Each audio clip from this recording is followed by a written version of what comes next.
السلام علیکم ورحمۃ اللہ وبرکاتہ۔ آج کی یہ ویڈیو آپ کے لیے بہت ضروری ہے، جس کو آپ پوری دیکھ لیجئے اور ہو سکے تو اس ویڈیو کو اپنے یار دوستوں میں ضرور شیئر کیجئے گا۔ یہ جو 5 جنازے آپ کو دکھ رہے ہیں، جو 5 لوگوں کے جنازے رکھے ہوئے ہیں، یہ صرف 5 لوگوں کے جنازے نہیں بلکہ یہ پوری ایک قوم کا جنازہ رکھا ہوا ہے۔ آپ کہیں گے کیسے؟ یہ 5 جنازے صرف ایسے ہی نہیں ہوئے بلکہ ان کی زندگی اور ان کے اوپر کیا کچھ بیتی ہے، شاید انہوں نے اپنے الفاظوں میں اس کو پرونا چاہا ہوگا، اپنا درد دوسرے کے سامنے رکھنا بھی چاہا ہوگا، شاید کہ کسی نے ان کا درد سنا نہیں ہوگا، اس کے بعد ان کو اس طریقے کا قدم اٹھانا پڑا۔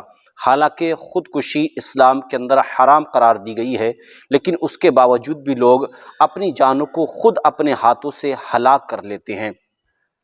یہ جو 5 جنازے ہیں، ان 5 جنازوں کو دیکھ کر کے اور سوچنے پر پورا علاقہ آج مجبور ہے، پورا ہندوستان ہی نہیں پوری قوم مجبور ہے۔ یہ 5 جنازے جس میں 3 بچے ہیں اور 2 میاں بیوی۔ ان 3 بچوں کا قصور کیا تھا؟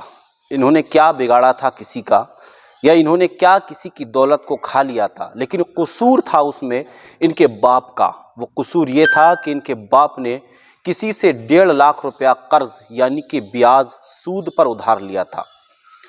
پہلے یہ رہنے والے تھے سرا کے، کرناٹک کے اندر ایک ڈسٹرکٹ پڑتی ہے سرا کے رہنے والے تھے۔ جب وہاں سے انہوں نے قرض لیا، قرض دار ان کو پریشان کرتا رہا، اس کے بعد انہوں نے سرا چھوڑا اور کرناٹک کی دوسری ڈسٹرکٹ جس کو ٹمکور کہتے ہیں، یہ وہاں پر آ کر رہنے لگے، لیکن قرض دار نے ان کا پیچھا وہاں بھی نہیں چھوڑا۔ جب قرض دار اپنا قرض مانگ رہا تھا، مہینے کے ان کو 6,000 روپے بھرنا تھے، لیکن اتنی کمائی کے نہ ہو پائی اور اتنا پیسہ وہ نہیں جمع پاتے تھے کہ گھر کا خرچ اٹھائیں، مکان کا کرایہ دیں اور جو ہے 6,000 روپے مہینہ اس کو بھریں۔ جب قرض دار نے جس سے انہوں نے قرض لیا تھا، بیاج لیا تھا، اس نے ان کو پریشان کرنا شروع کر دیا اور حد سے زیادہ پریشان کرنے لگا۔ اس کے بعد جو ہے انہوں نے اس قدم کو اٹھایا کہ سب سے پہلے انہوں نے اپنے 3 بچوں کو زہر دیا، جس میں ایک 14 سال کی بچی اور 12 سال کا ایک بیٹا، 10 سال کا ایک بیٹا ہے۔ بتائیے ایک باپ اپنے بچوں کو پالنے کے لیے کس قدر تک اپنی زندگی کا اور اپنی زندگی کا ہر حصہ لگا دیتا ہے۔ اس کو اگر دھوپ میں رہنا پڑے تو دھوپ میں رہ لے گا، بارش کے قطرے اگر اس کو جھیلنا پڑے سب کچھ جھیل لے گا، پریشانی اپنے اوپر جھیلنے کے باوجود بچوں تک پریشانی آنے نہیں دیتا ہے۔ وہی باپ اپنے ہاتھوں سے کیا ارادہ کر کے ان بچوں کے لیے زہر لایا ہوگا اور کس منہ سے، کن ہاتھوں سے اس نے اپنے باپ کو، اپنے بچوں کو زہر کھلایا ہوگا۔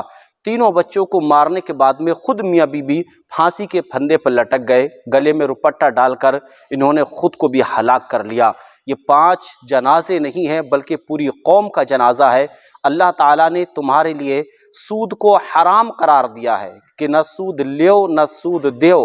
اللہ تبارک و تعالیٰ قرآن مجید میں ارشاد فرماتا ہے الذین یأکلون الربا۔ اللہ تعالیٰ نے تمہارے لیے تجارت کو حلال قرار دیا اور سود کو حرام قرار دیا کہ تم تجارت کرو، اگرچہ تمہارے پاس میں 1 ہی روپیہ کیوں ہے، تجارت کرو، تجارت سے کماؤ، لیکن سود کا 1 پیسہ کسی کا نہ کھاؤ۔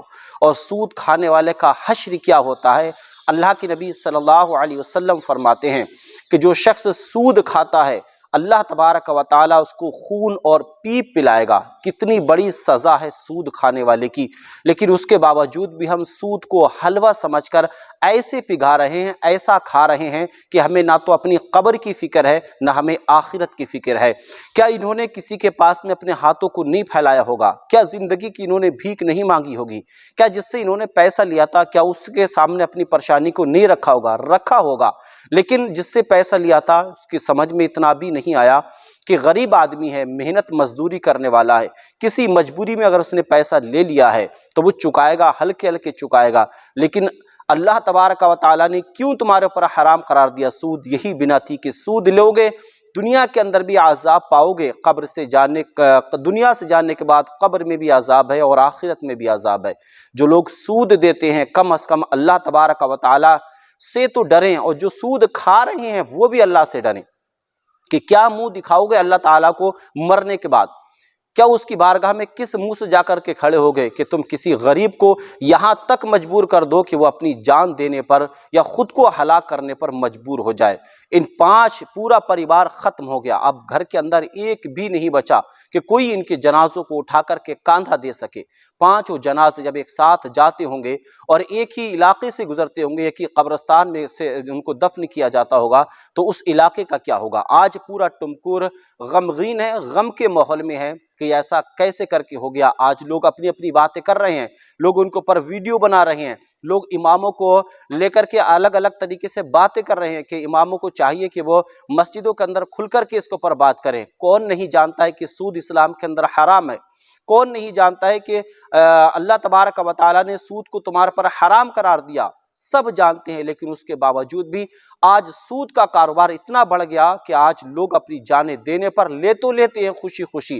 کرناٹک کے اندر یہ چیزیں بہت زیادہ بڑھ گئیں، جس کو بڈی بھی کہا جاتا ہے۔ لوگ پیسے دیتے ہیں اور پیسے دینے کے بعد میں ایک چیز اور نکل کر آئی ہے، سنگا نکل کر آیا کہ آپ کو ہر ہفتے میں اتنا بندھنا ہے، آپ 1 لاکھ لے لیجئے، مہینہ مہینہ آپ 1,500 بنتے رہیے، یا ہفتے میں آپ 700 بنتے رہیے گا۔ اس طریقے کے معاملات آج یہ پوری ہندوستانی نہیں پورے دنیا کے اندر بڑھ رہے ہیں۔ تو یہ سود کی جو ملامت اللہ تبارک و تعالیٰ نے کی ہے کہ جو سود کھاتا ہے، اللہ تبارک و تعالیٰ کے پیارے نبی صلی اللہ علیہ وسلم فرماتے ہیں کہ اللہ تعالیٰ اس کو خون اور پیپ پلائے گا۔ تو اللہ تعالیٰ سے ڈریے گا، یہ سود لینا چھوڑ دیجیے گا، سود کھانا چھوڑ دیجیے گا کہ زندگی اس سے برباد ہوتی ہے، اس سے پیسہ بڑھتا نہیں ہے، بلکہ اللہ تعالیٰ اس کمائی میں برکت نہیں دیتا جو حرام کی کمائی ہوتی ہے۔ حلال کی کمائی اگر 1 پیسہ ہے، اس کو آپ اللہ تعالیٰ کا شکر ادا کر کے اپنی زندگی اس 1 پیسے پہ گزار لیجئے، اللہ تعالیٰ اسی میں برکت دے دے گا۔ السلام علیکم ورحمۃ اللہ وبرکاتہ۔